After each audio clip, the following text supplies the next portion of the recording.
महान मौर्य सम्राट बिंदुसार ने अपने सबसे प्रिय पुत्र कुमार सुसीम को तक्षशिला महाजनपद तो कुमार अशोक को अवंती महाजनपद का उपराजा नियुक्त किया था। सम्राट अशोक को अवंती से बहुत प्यार था।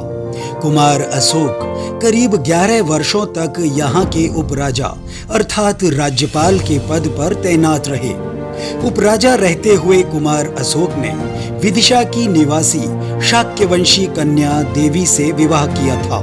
सम्राट अशोक और महारानी देवी ने आपसी संसर्ग से 3 संतानों को जन्म दिया, जिसमें सबसे बड़े पुत्र महिंद, फिर पुत्री संगमित्ता और तीसरी संतान थे उज्जैनिया। कुमार उज्जैनिया के नाम से सम्राट अशोक ने उज्जैन नगर की स्थापना की थी, जबकि बड़े पुत्र महिंद के नाम पर महिंदपुर का नामकरण किया गया था। सम्राट अशोक के शासनकाल के दौरान कथावथु के लेखक 73 वर्षीय महान भिक्षु मोगलिपुत्र तिस्स की अध्यक्षता में 241 ईसा पूर्व में पाटलिपुत्र के अशोकाराम महाविहार में तृतीय बौद्ध महासंगीत आयोजित की गई थी। इस संगीत का मूल उद्देश्य था बुद्ध का मूल धम्म और उनके वास्तविक विचारों को परिशोधित करना। मसलन शाक्य मुनि बुद्ध ने क्या कहा और उसे परिभाषित करना, विनय और धम्म पर चर्चा परिचर्चा करना। उस समय अभिधम्म धम्म का ही अंग हुआ करता था, यानी कि उस समय विनय पिटक और सुत्त पिटक ही थे और अभिधम्म पिटक को सुत्त पिटक के अंतर्गत ही रखा गया था। तृतीय बौद्ध संगीत में ही परिचर्चा और उपस्थित संघों के प्रमुखों के मत बुद्ध की शिक्षा धम्म और विनय अनुकूल न होने से उन तमाम प्रमुखों के चीवर सम्राट अशोक के आदेश पर उतरवाकर उन्हें सफेद वस्त्र पहनाकर संघ से हमेशा के लिए निकाल दिया गया। निकाले गए भिक्षुओं की संख्या हजारों में थी। वही छटनी होने के बाद करीब 1000 भिक्षु ही शेष बचे, जो विनय और धम्म का पालन करने में अव्वल पाए गए थे। इन 1000 अरहत भिक्षुओं में विनय और धम्म पर करीब 9 महीनों तक परिचर्चा चली। इस परिचर्चा को संगायन कहा गया। मौर्य सम्राट अशोक इस पूरी संगीत के दौरान संगीत अध्यक्ष अरहत भिक्षु मोगलिपुत्र के साथ उपस्थित रहकर निगरानी करते रहे। 9 महीनों की विस्तृत संगायन के बाद यह तय हुआ कि जो हजारों भिक्षु संघ से निष्कासित किए गए हैं, उनके कुप्रचार को रोकने के लिए बुद्ध के असल विचारों को शिक्षा, विनय और धम्म को प्रचारित और प्रसारित किया जाए। संगायन अर्थात संगीत में निर्णय किया गया कि बुद्ध की दया, करुणा और प्रेम भाव को जन जन तक पहुंचाने के लिए स्तंभों, चट्टानों और हर उस स्थान पर लोहे की कलम अर्थात छेनी हथौड़े की मदद से लिखवाया जाए जहां से लोगों का आवागमन ज्यादा होता हो।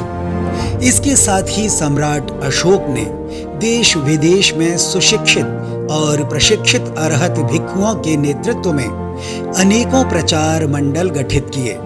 अशोक की प्रिय पत्नी देवी ने अपने पुत्र महिंद को ताम्रपणी यानी श्रीलंका भेजने की सहर्ष सहमति और अनुमति दे दी। इस तरह महिंद अब महामहिंद के नाम से प्रचारित हो गए।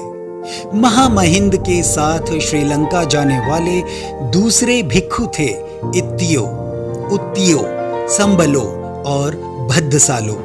जैसा कि इतिहास में वर्णन है कि कुमार अशोक महिष मंडल के राज्यपाल रहे थे, जिसे बाद में उज्जैन के नाम से जाना गया। नर्मदा की इस पट्टी के लिए सम्राट ने अरहत भिक्षु महादेव अर्थात उज्जैनिया को भेजा। नर्मदा की पट्टी में बुद्ध के मूल विनय और धम्म के प्रचार के लिए भिक्षु महादेव ने महेश्वर अर्थात उज्जैन को अपना मुख्यालय बनाया।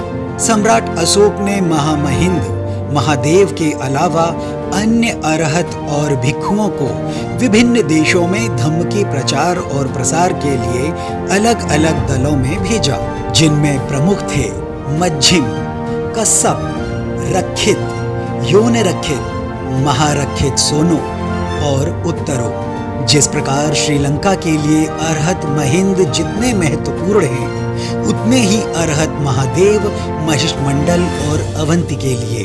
वही मध्य प्रदेश के महिषमंडल अर्थात उज्जैन से करीब 12 किलोमीटर की दूरी पर सोडंग नामक एक गांव है। भारतीय पुरातत्व सर्वेक्षण विभाग को इस गांव से तथागत बुद्ध की विभिन्न मुद्राओं में तमाम मूर्तियां बिखरी हुई पड़ी मिली हैं। यह क्षेत्र कभी सम्राट अशोक का आधिपत्य क्षेत्र था। इसके साथ ही यहाँ से 3 दान अभिलेख भी प्राप्त हुए हैं, जिनमें से एक पुसरखित का, दूसरा धरक का और तीसरा नागसेन का है। ये सभी शाक्य मुनि तथागत के अनुयायी थे।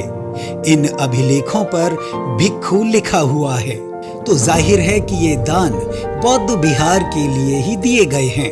प्रसिद्ध भाषाविद और बौद्ध इतिहास के ज्ञाता राजेंद्र प्रसाद सिंह का कहना है कि भारत में इतने बौद्ध स्थल हैं कि एक आदमी पूरे जीवन में उनका वर्णन नहीं कर सकता है। ऐसी ही रोचक जानकारियों के लिए आप हमसे जुड़े रहें और हमारे चैनल को सब्सक्राइब कर लें। तो आज की वीडियो में सिर्फ इतना ही। मिलते हैं फिर किसी नए टॉपिक के साथ।